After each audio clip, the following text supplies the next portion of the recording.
So welcome back to a new Game Stuff episode. And I got everything organized around me. I'm like, okay, I'm going to be showing a bunch of stuff today. And then it kind of hit me who I was on YouTube. And it was so funny. I'm like, oh my God, I'm like a drug pusher on YouTube, but to do with video games. I'm pushing video games all the time saying, hey, you like this game? Because it's got a sequel. And if you like that game, there's this game over here as well. And I just started laughing to myself. I'm like, this is ridiculous. But the reason why I do these episodes is because I've had a lot of fun with a lot of different video games in my time, old games and new games. And I just want other people to kind of get that excitement as well, and for them to enjoy video games, because it's such a great hobby, and a lot of interesting things to show here.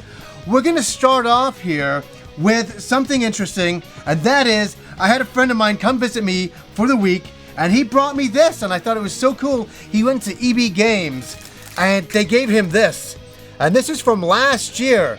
It's a button collection for Dragon Quest XI. And this came out September 4th. I know that because it's written on the back there. And he's like, oh, he goes, I know you have a big Dragon Quest collection. I thought you'd really like this. And I was like, dude, I'm like, that is absolutely awesome. So I want to thank my friend Jay for that for sure. So very cool of him to bring that up.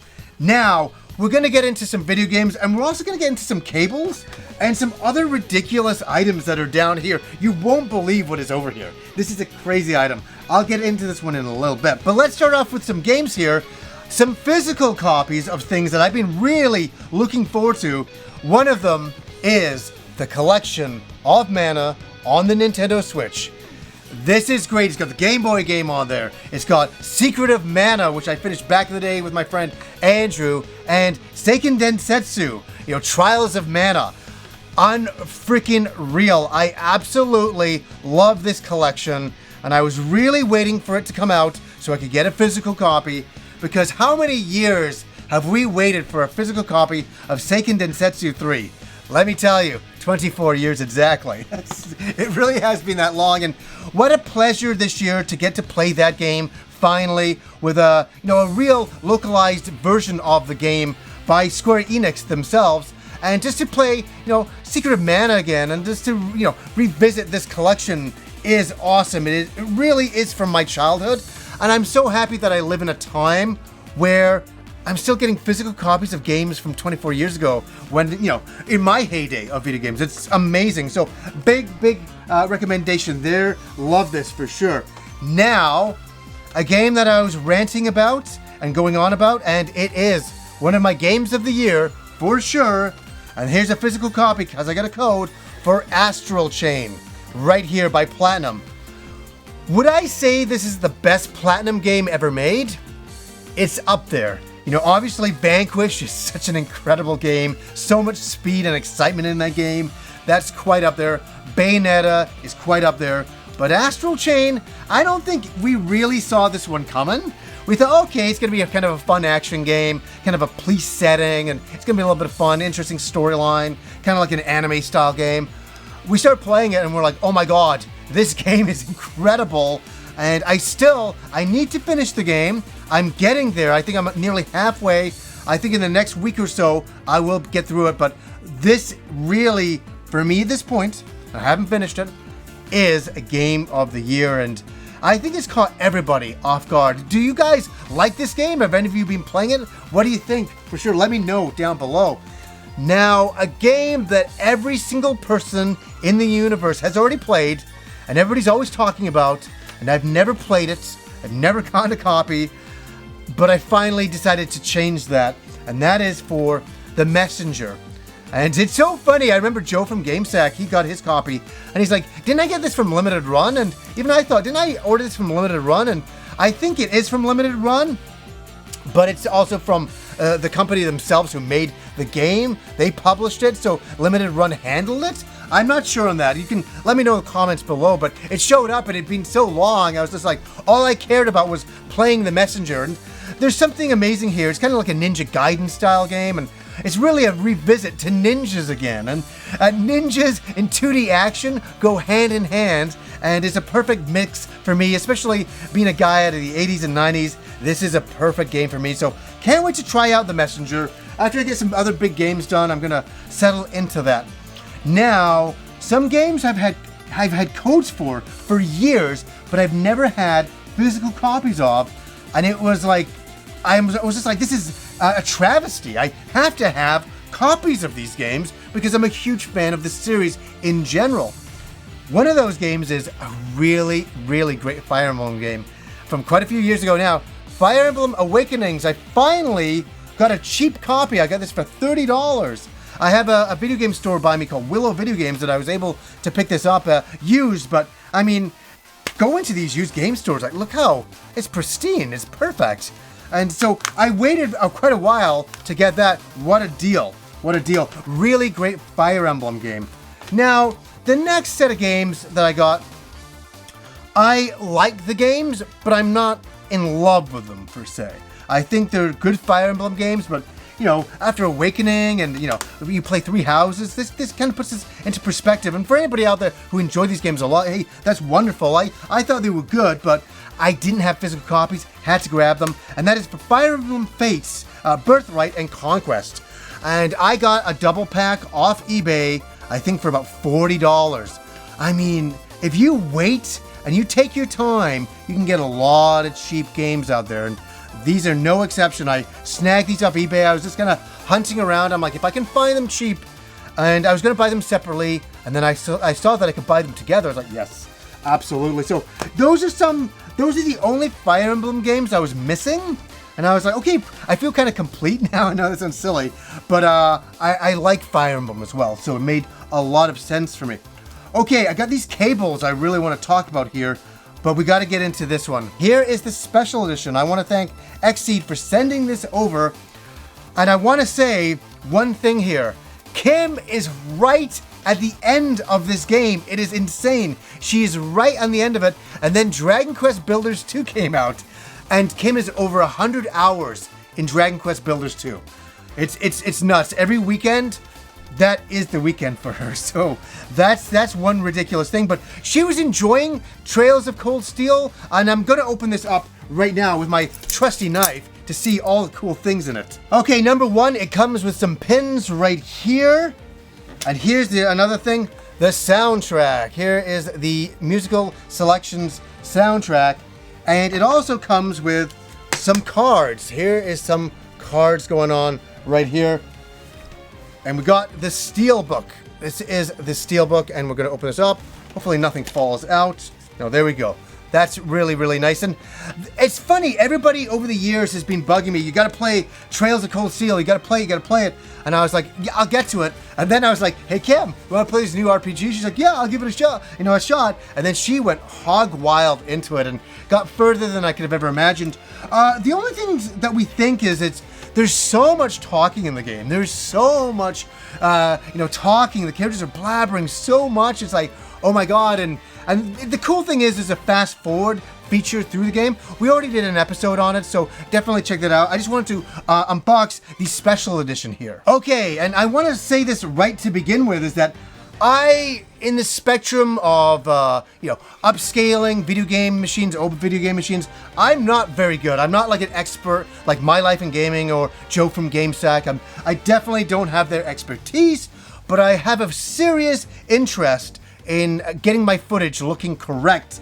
And so I was getting ready to do some Dreamcast episodes, and I thought I need a way to upscale my Dreamcast. So I reached out to one of my friends, Adam Korlick, and he's like, John, he goes, you gotta try this mCable. It's incredible, it's amazing. And I said, hey, I tell you what, where did you get your mCable from? And so he told me the company. I said, if they want to send me a cable, I'll try it out on my Dreamcast, and then I'll put it onto a new Game Stuff episode, and I'll see if it's any good or not. He's like, great, yeah, I'll get in touch with him. So here's the thing, this is funny.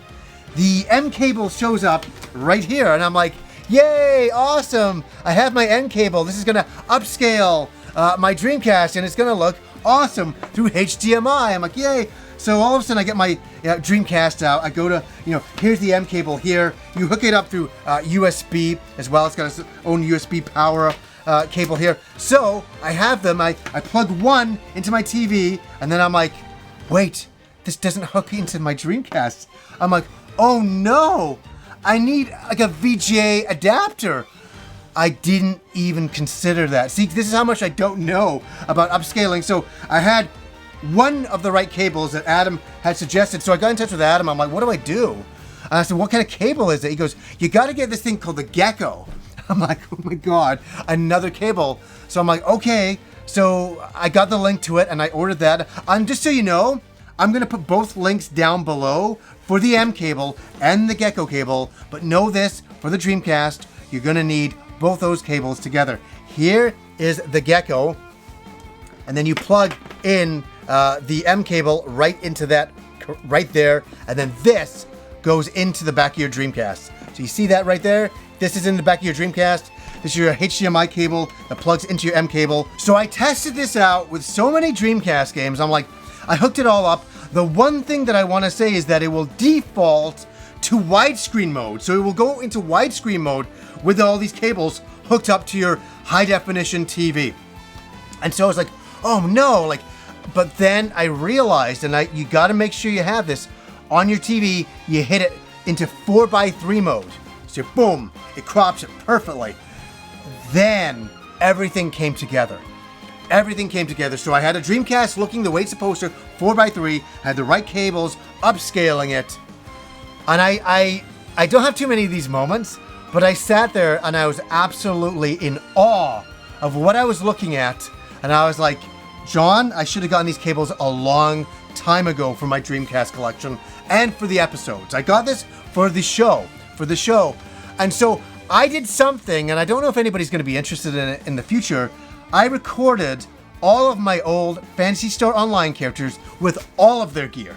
I mean, I have every single rare weapon in the Dreamcast version, and I have all my VMUs still, all my save files with all those weapons. And it felt so good that I could back them all up in high definition, 60 FPS, and it looked so good. And I was like, man, maybe I should do an entire episode on my rare PSO weapons. Maybe I might do that. But I'm here to say I used it for the entire afternoon, capturing Dreamcast footage that you're seeing right now on the screen. That's what it looks like, upscaled. It looks unbelievable. I've used compression on this YouTube video, so it's going to shrink it down a little bit, obviously. But it looks so good. And I was playing SNK versus Capcom, and I couldn't believe how great it looked. And I was like, man, I really wish I had this a long time ago, but I have it now. So I gotta say, any Dreamcast footage you see going forward in the future, we have to thank the mCable for that, because it's doing a phenomenal job. So I will 100% stand behind this cable, but you also got to get the gekko cable to hook it to the Dreamcast. So know that there's two cables. You know, one's $120 for the mCable, one's $60 for the gekko together. But it will make it look incredible, and you can use all your old Dreamcast games. So there, take that as you will. Now, just before I move on to this crazy item here, I want to mention a game made by a friend of mine, and I gotta state that for the record, it's by a friend of mine, Gamester81. And for many of you who've been watching the show for a long time, I've been friends with Gamester since the early days of YouTube, when I started in 2008, and he started as well, and he was showing a lot of collections and video games and stuff like that. And John has moved on to doing a lot more things in life than, say, me. I just keep playing video games, but he's done a lot more. He runs a convention in Arizona. He started Collector Vision with a bunch of other really talented guys, and they did something ridiculous. They made a video game. And here's the interesting thing about this video game. It must be realistically around 4 years ago, John came over here, that's Gamester, came over here for the day, and we were hanging out, and he had an early prototype version of the game, and I helped playtest it and give a lot of tips and tricks of things I thought needed to be enhanced and stuff like that, or maybe fix this, this, and this. And he listened to a lot of it. And the game has come out, and it's come out on the Nintendo Switch, and it's called Sydney Hunter and the Curse of the Mayan. Yes, and I just want to applaud John, Gamester81, for creating this game and creating an 8-bit, 16-bit style of game. It's a 2D action game where you're going through this huge temple and fighting a lot of spiders and monsters and a lot of things like that, and solving puzzles and getting power-ups. And I really got to say, I really like the music. The music's really catchy. And I just want to applaud my friend John, Gamester, and the Collective Vision team for finishing the game. And it's been a long road for these guys to get to this point. And again, I just want to say to John and the Collective Vision team, congrats. I'm really proud of you guys for starting this game up and finishing it and getting it on the Nintendo Switch. It's quite the accomplishment. So guys, for any of you who have not played the game, it's out there. The one thing I will say about the game, and John Gamester, you know it too, it's a really tough game. But if you get to the next save, you can always get to the next area. That's the way I figured out the game for sure. So want to plug that game 100%. Okay, now we're gonna get to this ridiculous item over here, and this is insane. And I want to say, first of all, that I saw this being played on John Riggs' channel. Yes, John Riggs. And I saw him playing this and I was like, what is this? Where did this come from? And how do I get one? Because I wanted one for me, for my own selfish reasons. Yes, I saw John playing this, and he was playing this like double arcade stick, and it had all of these arcade games on it, and it went through HDMI right to your TV, and I was like, this looks really interesting. So he got me in touch with the company that produces this in China, and I was like, hey, can you send me this out? Because I'd really like to have it on the show, realistically, so I can play it. But also I thought it'd be very fascinating to show you guys and give an explanation on it. And it is the Pandora's Box 9. Here it is, right here. This thing here. A double arcade stick that hooks up through HDMI, and there's a settings button on there. There's obviously the power button. There's a volume button. There's a settings button on there. What is this all about? Well, let me be flat out honest here. This is not a first party item. This is a machine for running ROMs on it, right to your TV. And I gotta say, how is this device? How is it? You plug it in, it lights up, and we start playing it. Is it good? Okay, let's get into this. There is 1,280 arcade games. There's a lot to get through. There's a lot of different ways in the index to go through all the different games, because there is so many. You can divide it up from shooting games to fighting games to puzzle games. So there's a lot of ways to differentiate all the different games in here and how to get to them all and how to navigate all of the menus. And how is it? This is what I call a bit of a mixed bag. Some things are really cool on here. Some things I'm going to get the good out of the way to begin with. It's a lot of fun to play some of these old arcade games from my youth. That's why I want to play it. I want to play it to play shooting games like Saint Dragon. That was a game I used to play at my 7-Eleven, and I used to absolutely adore. Or to be able to play, the Macross shooting game. Macross is one of my favorite, animes of all time. To play the shooting game was a bit of a novelty for me. But the issue here is there's a lot of screen tearing in some games. So the screen tears a lot of times. The emulation is not perfect. And also, it's default widescreen. I couldn't figure it out. Maybe somebody can tell me. I went through all the instructions and all the settings. I couldn't find a way to set it to 4:3. It automatically went to widescreen. Maybe I can change that, and if you can change that, let me know down below so we can correct that in the comments section. But right now, as I was playing it, I couldn't figure it out. What's it got going for it? A lot of video games, and it's not an expensive item. It's about $120 type of thing. All I wish, and I didn't know this going in, I thought it was going to run a lot better and play a lot better. I realistically did. And with me, I'm going to be honest about things. And I want to thank them for sending it over. I will put a link down below to this item. But know what I said here. If you're interested in it, going in, what kind of item this is. This is basically a ROM box with a bunch of games dumped on it, with an index created. And you have some beautiful arcade sticks. Look at this. This is a beautiful arcade stick. It really, really is. And I just wish the emulation ran a little bit better, that the menus were a little bit better. And I think this would be a really amazing hack machine. I think it would be incredible, and one that I would give a higher recommendation on. But, if you just want to plug and play some old arcade games, know what you're getting into. It's kind of a bit of fun. I had a bit of fun with it. Okay, we're in the final stretch of this episode. And now we're into a section that I'm really starting to enjoy in here because I've got a lot to add to it. And that is my Dungeons and Dragons section where I show some items from D&D, some things I've been playing, and some new items by Wizards of the Coast. And I gotta say this. Remember about a month or two ago, I was talking about this book that they had sent me, The Ghosts of Saltmarsh. I'm quite happy to say that I finally got a game going all of the time. Quite a regular Dungeons and Dragons game is happening, and I couldn't be more thrilled. And I've been playing this as the DM, and we're nearly at the end of this entire book, all of the modules that have been included in here. And I want to say, for anybody out there who's a new DM or what, take these books and use them. They're incredible, but also edit them how you want to edit them. So, as an example, in the game I've been playing, there's a huge dungeon. And I was like, this dungeon is too long, and I've only got about 3 to 4 hours with my players. So I just shrunk it down and I redrew it, and I kept all the things on the map that I thought were important, and it made for a much better experience. But get this, the players didn't even go into it. Welcome to the life of a DM. Let's start off with some brand new things that have been sent over to me by the Wizards of the Coast.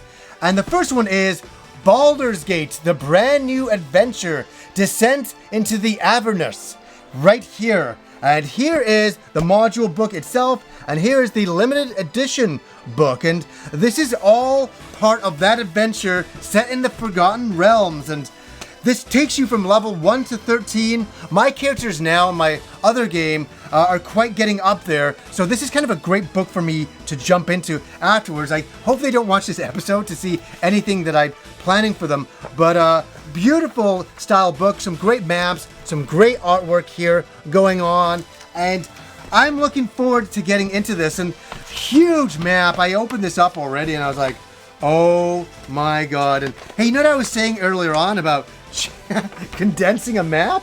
Where, yeah, maybe this map needs to get condensed a little bit. Look at this. This is insanity. That is just absolute insanity. And for me and my friends, we have about 4 hours a week to get together and play. So this kind of book is something that I use these books, but I use them with my own imagination and I create my own scenario. I use them as a base. So I'll go through them and say, oh, I like this story line. I really like this story. I like these characters, this setting. And so I'm going to use this setting. So I'm going to read through this and all of that. So and figure out how to play this, but how to make it my own. And that's what I think a lot of people have got to figure out with D&D is it's not what Wizards of the Coast say it is. It's what you say it is. You know, you take their stuff and it's very rich and it's very amazing, but you make it your own. You always have to do that. So very cool to get these books right here. Something else I was so thrilled at. I love dice, and they sent over some brand new dice here. I'm going to open them up right here. Some more Baldur's Gate dice. And I'll get these close up to the camera so you can see right here. Some gorgeous looking dice there to match the game settings, and they sent over some nice stickers here as well. So a big thank you to Wizards of the Coast for sending that over. I'm a huge Dungeons and Dragons nut, and me and my friends are having such a great time playing it. Highly recommend playing the game. It's really a lot of fun. Okay, just a few more things to get through here. This is a funny one. I can't wait to talk about this. Is that yes, a bunch of months ago the new Godzilla movie came out in theaters over here. And I know I wasn't a big fan of it. A lot of people liked it. It really wasn't for me.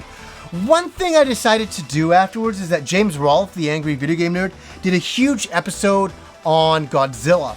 And I watched this, and I really am a fan of Godzilla, but I don't know how all the movies are connected or all that. And he did such a great job explaining everything and giving some recommendations. So I thought I'd try out some of his recommendations, and let me say, some absolute gold here. So I bought this 2-pack, but it's for one particular movie. And I downloaded the movie at first just to see if I liked it, and then I bought the legit copy. And that's Godzilla vs. King Ghidorah. This is such an amazing movie. Oh my God, it's from like 1991. And I sat and watched it and it just blew my mind. And I'm going to say why is that it was so like the Terminator in a lot of ways. I'm not going to give all the story, but it's the humankind comes back in time and they bring like a robot android with them and they're trying to prevent a disaster in the future. That's all I'll say. But the robot they bring with them is this guy. And it's so weird in some of these Japanese movies and Chinese movies back in the 90s is they always cast white people as the bad guys. And they're so generic of white people. I'm not white, so I'm not saying this. They're so funny and so, like, they're nobody you would ever cast in a movie. Because, like, the guy that they got to play the Terminator, I was just like, why would they get this guy? This guy is so... He's decent. I'm not saying anything. I'm not, like, knocking his looks, but I'm like... He doesn't really look menacing in any way. And I was like, why did they get him? And it's they're almost humorous bad actors they got as well. It's like, not only that they don't look the parts, but they don't act the parts. And it's like really weird. And the movie is great because of that for me. I think it's funny. I think the acting is hilarious. I think some of the action is awesome.